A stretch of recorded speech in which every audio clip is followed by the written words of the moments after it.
Hello, नमस्ते, आदाब, सत श्री अकाल। आज हम करेंगे बीओपी न्यूमेरिकल्स। जो क्वेश्चंस मैं यहाँ पे लिखे दिखेंगे वो मुझे नहीं दिखेंगे, इसलिए मैंने नोटबुक थाम रखी है अपने हाथ में। ठीक है, तो बीओपी न्यूमेरिकल्स काफी इजी पोर्शन है, लेकिन थोड़ा प्लस माइनस में ऐसा होता है कभी कभी हम कंफ्यूज हो जाते हैं।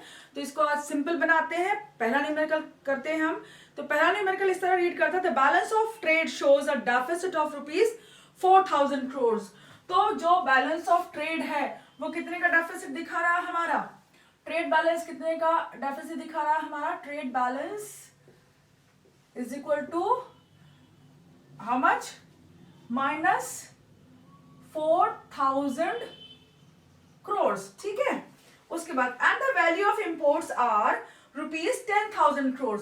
और इंपोर्ट्स कितने हैं हमारे?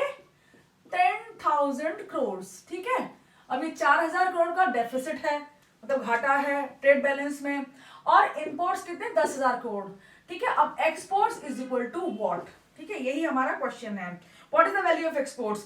जैसे कि आपको पता है फॉर्मूला ट्रेड बैलेंस का क्या है। ट्रेड बैलेंस में टीबी लिख रही हूँ, इसके TB, right? TB is equal to exports minus imports of visible trade. क्योंकि ट्रेड बैलेंस क्या होता है? एक्सपोर्ट्स ऑफ विजिबल ट्रेड यानी goods minus imports of goods, visible trade जो मर्चेंडाइज ट्रेड आपको बताया था वीडियो में। ठीक है, तो अब यहाँ पे देखिए ट्रेड बैलेंस क्या है हमारा? -4,000 करोड़। तो सीधा -4,000 करोड़ यहाँ लिख लो। करोड़ लिखने की जरूरत नहीं, आंसर में लिखेंगे बस। अब हमारा एक्सपोर्ट्स हमें पता नहीं, तो एक्स लिख लो। इंपोर्ट्स कितना है हमारा? अब एक्सपोर्ट से तो वैसे भी माइनस होता है, तो 10,000 हमारा यहाँ लिख दिया।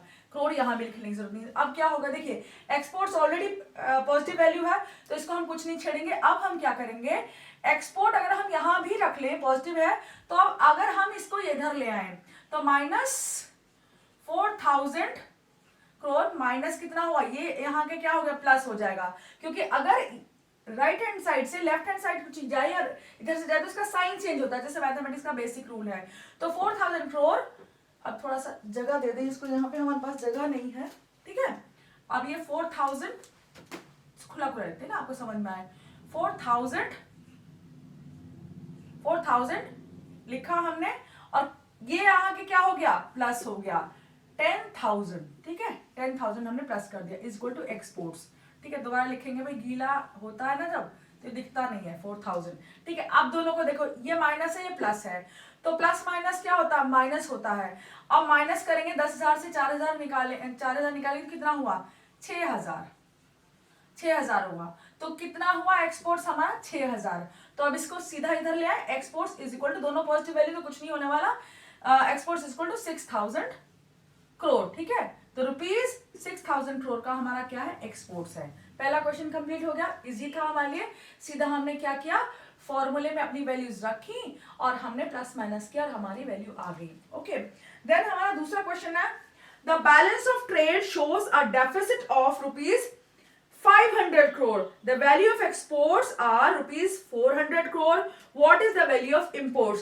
अब यहाँ पे क्या दिया हुआ है? ट्रेड डेफिसिट दिया हुआ है, वैल्यू ऑफ एक्सपोर्ट है, और वैल्यू ऑफ इंपोर्ट हमें निकालनी। इसका सीधा थोड़ा सा उल्टा क्वेश्चन है। ठीक है, तो यहाँ कर लेते हैं इसको हम। नंबर 2 क्वेश्चन है हमारे सामने, थोड़ा नीचे ले लें इसको, यहाँ हमने लिख रखा है अब देखो यहाँ पे ट्रेड बैलेंस, हमारा डेफिसिट कितना है ट्रेड बैलेंस में? ट्रेड बैलेंस का टीबी फिर लिखा, डेफिसिट कितना है हमारा? -500 करोड़। ये 500 करोड़ का माइनस है, हमारा डेफिसिट है तो हम माइनस लिखेंगे, राइट? अब दूसरी चीज हमें क्या दी गई है? हमें दी गई एक्सपोर्ट्स। तो एक्सपोर्ट्स की वैल्यू क्या है? Is equal to 400 crore, ₹400 crore का हमारे पास क्या है? एक्सपोर्ट्स है। ये रुपीज यहाँ लिख सकते हैं आप। ठीक है, अब what is the value of imports? अब इंपोर्ट्स के लिए हम एम यूज करते हैं, आपको पता है। तो एम की वैल्यू क्या है हमारी, इंपोर्ट्स क्या है हमारे, हमें फाइंड आउट करने हैं। तो सीधा फॉर्मूले लिख दो फिर से आप इसको। ठीक है, अब ये डेफिसिट कितना है? 500 करोड़, तो -500 करोड़ लिख दिया इज इक्वल टू एक्सपोर्ट्स आपका 400। तो एक्सपोर्ट्स माइनस इंपोर्ट्स होता है, हमने जैसे फॉर्मूला देखा था, ये वाला फॉर्मूला हमारा, सेम फॉर्मूला हमारा यूज होगा। Trade balance is equal to exports minus imports. ठीक है, तो एक्सपोर्ट्स पहले लिख देंगे। एक्सपोर्ट्स कितने हमारे? 400 है। ठीक है, 400 है, ₹400 करोड़ है। अब इंपोर्ट्स को माइनस करेंगे एम। अब देखो यहाँ पे इंपोर्ट्स क्या माइनस की वैल्यू में है, तो हम इंपोर्ट्स को इधर ले आएंगे, एक्सपोर्ट्स को इधर ले आएंगे, क्योंकि हम इस वेरिएबल को माइनस में नहीं रख सकते। जो हमें निकालना होता है उस वेरिएबल को हम माइनस में नहीं रखेंगे, तो हम इधर ले आए इसको इंपोर्ट को। अगर एक्सपोर्ट होता तो हम उसके साथ भी, पिछले वाले में एक्सपोर्ट क्या था, एक्स की वैल्यू तो थी वो माइनस में नहीं थी हमारी, लेकिन इंपोर्ट्स को हम माइनस करते, इसके सामने माइनस है, हम इसको नहीं छोड़ सकते ऐसा। इंपोर्ट्स को इधर लाए तो एम हो गया ये, क्योंकि माइनस का साइन हट गया इधर आते ही, ठीक है, दूसरे साइड आते ही। अब क्योंकि हम इधर इसको लाए हैं तो इसको इधर ले जाएंगे, ट्रेड बैलेंस को is equal to 400।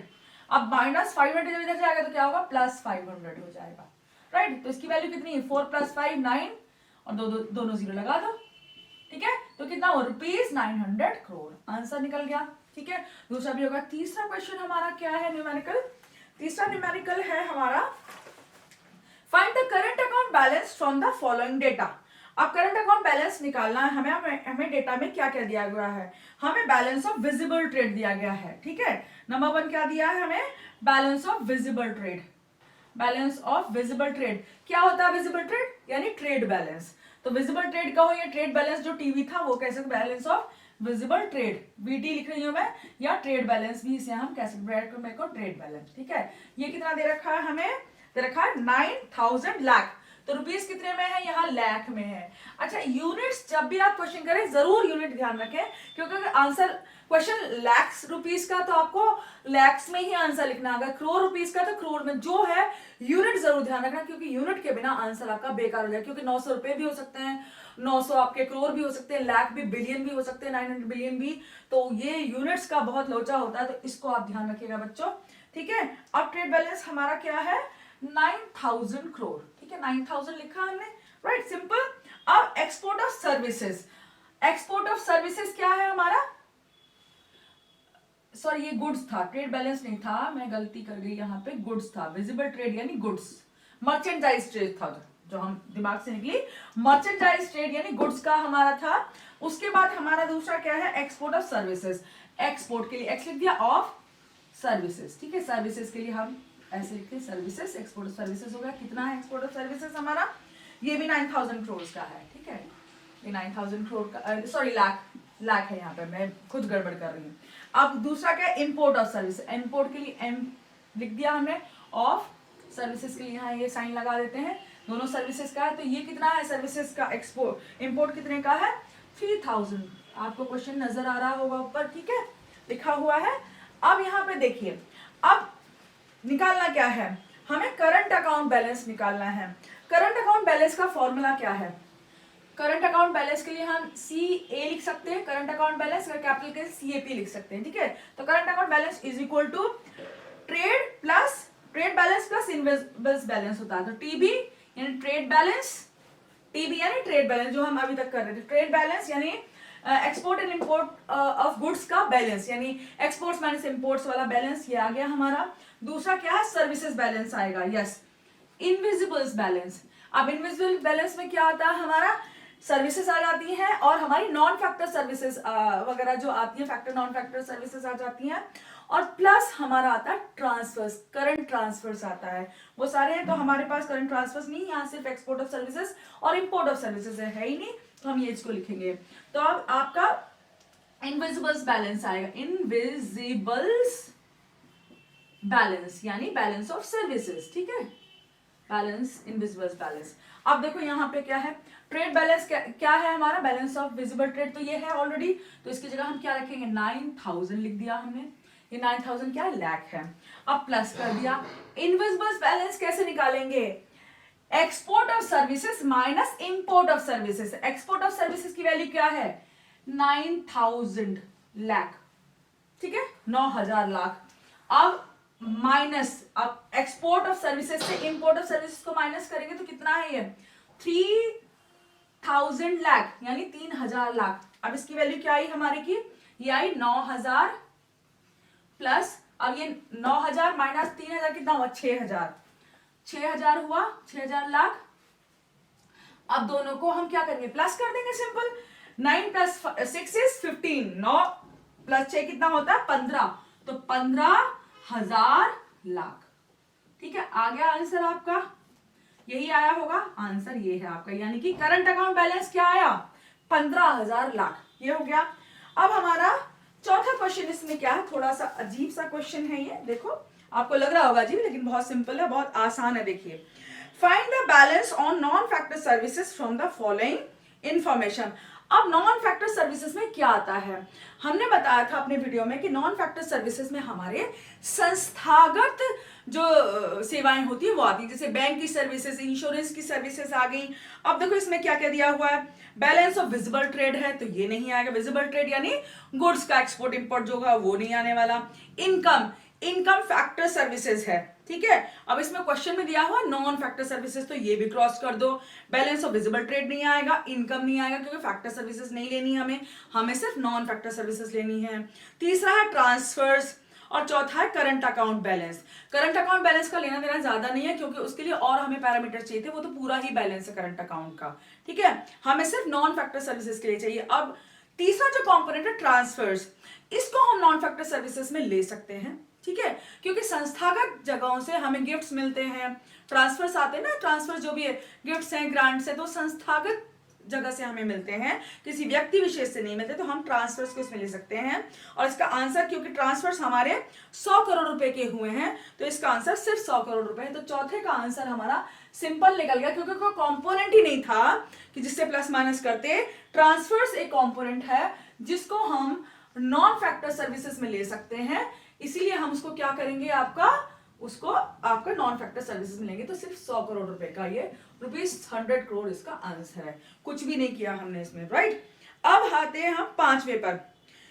If balance of trade shows a surplus of ₹300 crore, अगर बैलेंस ऑफ ट्रेड यानी गुड्स का 300 करोड़ है and receipt of unilateral payments is 50 crore. Unilateral payments क्या होता है, जो ग्रांट्स वगैरह मिलते हैं ना, करंट ट्रांसफर्स, वो यूनिलैटरल पेमेंट्स होते हैं। यूनिलैटरल पेमेंट हमें मिले कहां से, बाहर से, क्योंकि रिसिप्ट है इसलिए हमें बाहर से मिले। वो कितने रुपए के मिले, 50 करोड़ के मिले, ठीक है। How much is the balance on the capital account of balance payments. अब कैपिटल अकाउंट का बैलेंस कितना है, देखो हमने पढ़ा है कि हमारे जो बीओपी बैलेंस को, बैलेंस ऑफ पेमेंट्स को इक्विलिब्रियम में रहने के लिए क्या करना पड़ता है, current account balance plus capital account balance is equal to 0, दोनों को 0 होना पड़ता है। देखो यहां पे देखो पांचवा क्वेश्चन, बीओपी इक्विलिब्रियम के लिए हमें क्या करना पड़ता है, current account balance CA balance, ठीक है, plus capital account CAP cap balance, ठीक है, कैप बैलेंस मैं शॉर्ट फॉर्म में लिख रही हूँ, सीए बैलेंस यानी current account balance plus capital account balance, sorry capital account, ठीक है, सीएपी कैप अकाउंट बैलेंस, ठीक है, प्लस एरर्स एंड ओमिशंस हम यहां नहीं ले रहे, क्योंकि एरर्स एंड ओमिशंस इसमें दिया ही नहीं, तो हम नहीं ले रहे, इज इक्वल टू 0।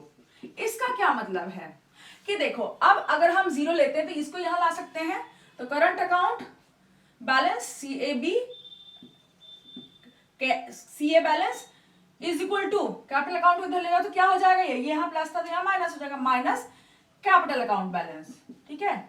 इसका मतलब क्या है कि अगर हमें करंट अकाउंट बैलेंस में कहीं से पॉजिटिव रिसिप्ट मिलती है, ठीक है, पॉजिटिव होगा ये कुछ भी, अगर यहाँ पे सपोज हमारा 100 रुपए पॉजिटिव में आए, तो यहाँ पे हमें इसे बैलेंस के लिए क्या होगा, -100 करना पड़ेगा, ठीक है, कुछ भी होगा, जो वैल्यू यहाँ प्लस में है उतनी ही वैल्यू माइनस में है, तो यहाँ पे हमारी वैल्यू कितनी है, प्लस में, इसको मिटा दो, हमें कितने रिसिप्ट मिले करंट अकाउंट में, देखो सरप्लस ऑफ 300 करोड़, तो करंट अकाउंट बैलेंस का सरप्लस कितना है हमारा, सीए बैलेंस का 300 करोड़ और रिसिप्ट यूनिलैटरल पेमेंट्स, ठीक है, तो करंट अकाउंट बैलेंस में और रिसिप्ट, तो या तो करंट अकाउंट में रिसिप्ट भी यूनिलैटरल ट्रांसफर्स रिसिप्ट में आते हैं, करंट अकाउंट बैलेंस, और ये कितने का हो गया हमारा, रिसिप्ट्स आपके unilateral CA balance plus current transfers कितने के हो गए हमारे, 300 करोड़ के करंट अकाउंट बैलेंस, और ये ट्रांसफर्स है हमारे 350, तो 350 करोड़ हो गए ₹350 करोड़।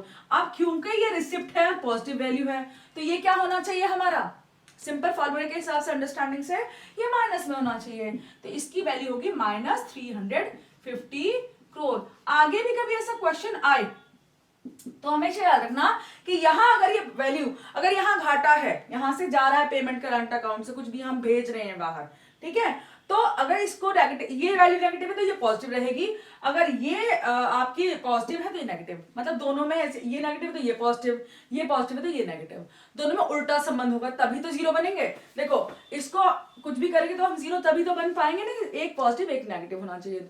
तो हमारा ये है कि इसमें अगर कोई आगमन हुआ है, रिसिप्ट हुए हैं, तो वहां से पेमेंट देना पड़ेगा, जब ही जीरो होगा और जब ही इसकी वैल्यू हम इतनी रख सकते हैं, राइट। तो ये हमारे न्यूमेरिकल्स हो गए हैं। और भी कोई न्यूमेरिकल्स आपके पास हो तो you can send them to me और हम उन्हें करके देख लेंगे, ठीक है। You can take a screenshot of this, इसका स्क्रीनशॉट ले लीजिए, ठीक है।